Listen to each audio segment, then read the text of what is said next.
როგორია ნაბერაულის განვითარება და პოზიციონირება ქართულ ბაზარზე? ნაბერაული ბაზარზე პოზიციონირდება როგორც პრემიუმ სეგმენტზე ორიენტირებული ნიშური ბრენდი, ვინაიდან ემყარება რაჭა-ლეჩხუმის რეგიონის ენდემური ყურძნის ჯიშებს და შესაბამისად ამ რეგიონის მეღვინეობის ტრადიციებს.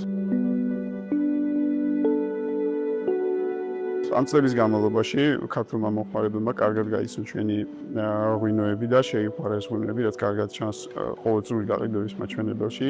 შესაბამისად, ჩვენ ვფიქრობთ, რომ ჩვენი სტრატეგია და ჩვენი ხედვა მომხმარებელმა კარგად მიიღო, კომპანიის განვითარება სწორი მიმართულებით მიმდინარეობს და შედარებით მცირე მოცულობით, მაგრამ მაღალი ხარისხით კომპანია ნაბერაულმა შეძლო თავისი ადგილის დამკვიდრება ბაზარზე. როგორც ვიცი, ბოლო პერიოდში ბევრი სიახლე ჰქონდა კომპანიას. როგორ მიიღო ის თქვენმა მომხმარებლებმა და პროფესიულმა წრემ? გეთანხმებით, მეღვინეობა ნაბერაულმა ბოლო პერიოდში მნიშვნელოვანი პროგრესი განიცადა. ჩვენს გუნდში შემოვერთა ახალგაზრდა მეღვინე ანა დოხნაძე, რომელიც პირველივე მოსავალმა ძალიან კარგი გამოხმაურება პოვა, როგორც ექსპერტთა წრეებში, ასევე მომხმარებელში.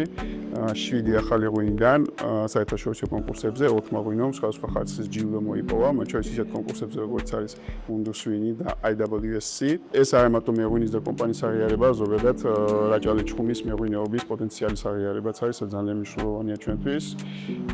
გარდა ამისა, ალბათ უნდა აღინიშნოს, რომ კომპანიის წარმატება და ხარისხიანი ღვინის წარმატება არ განისაზღვრება მხოლოდ ერთი ადამიანის შრომით, კარგი ღვინო იწყება ვენახში და მთავრდება უკვე კმაყოფილი მომხმარებლით. ამიტომ კომპანიაში ბოლო წლების განმავლობაში მნიშვნელოვანი ცვლილებები განხორციელდა რამდენიმე მიმართულებით, მათ შორის წარმოებაში, გაყიდვების გუნდში, მარკეტინგის გუნდში, შეიცვალა ბოთლის დიზაინი, დაიხვეწა ბრენდის სტილი, რამაც მნიშვნელოვნად განაპირობა სწორედ კომპანიის ეს წარმატება.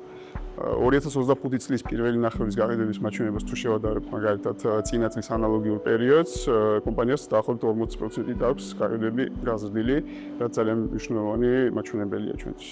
რომელ ღვინოს გამორჩევდით ნაბერაულის ასორტიმენტიდან და რატომ? მე ვთვლი, რომ თითოეული ღვინო ჩვენ პორტფელიში განსაკუთრებულია და ინდივიდუალურ ხასიათს თავაზობს ჩვენს მომხმარებელს, თუმცა თუ უნდა შევჩერდეთ ერთ კონკრეტულ ღვინოზე, მე ალბათ ვისაუბრებდი რაჭა-მწვანეზე, ქვებში დაყენებული 2023 წლის მოსავალი.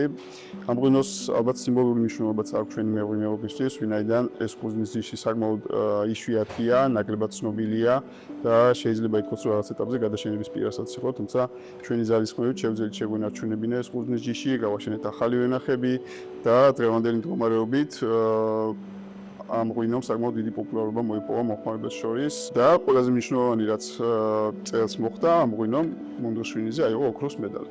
რა თქმა უნდა, როგორც რაჭა-ლეჩხუმის მეღვინეობისთვის, ჩვენ პორტფელიში გამორჩეული ღვინოებად ითვლება ხვანჭკარა და ტვიში. ეს ღვინოები ყოველთვის ცნობილი იყო, ყოველთვის პოპულარული იყო და დღემდე წამყვანი პოზიციები უკავია გაყიდვებში.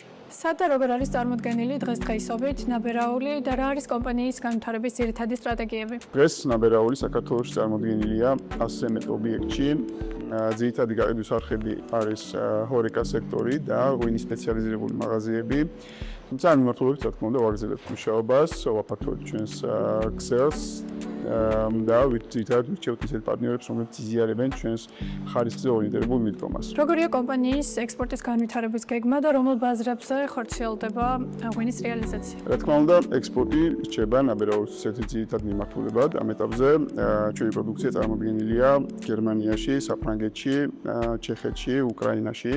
მიმდინარეობს აქტიური მოლაპარაკებები დიდი ბრიტანეთთან, ვისთვის რომ ბრიტანეთის ბაზარზეც უახლოეს მომავალში შევიდეთ და ადგილობრივ მომხმარებელს ჰქონდეს ჩვენი პროდუქციის შეძენის საშუალება. ჩვენთვის პრიორიტეტად რჩება ისეთი ქვეყნები, როგორც არის ამერიკის შეერთებული შტატები, კანადა, სამხრეთ კორეა, იაპონია. ეს ის ქვეყნებია, სადაც ღვინის მაღალ ხარისხს და უნიკალურობას ანიჭებენ უპირატესობას და რასაც ნაბერაული სრულად არ მოაყოფილებს.